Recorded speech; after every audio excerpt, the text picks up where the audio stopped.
আম্মা তুমি অসুস্থ? এইদিকে আমার দিকে তাকাও, তুমি অসুস্থ? আহারে তোমার জ্বর আছে? মা কোথায়? দেখি দেখি আমার মা কই? আমার মাটা আজকে অনেক অসুস্থ।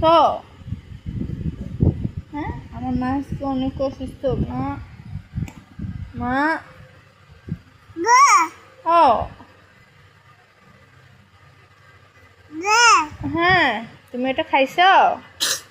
আলহামদুলিল্লাহ, তুমি এটা খাইছো আম্মু? আম্মু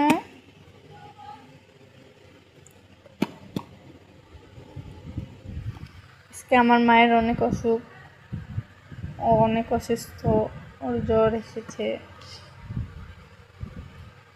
মাত্র ওষুধ নেশে খাওয়াইলাম। সবাই দোয়া করবেন ওর জন্য।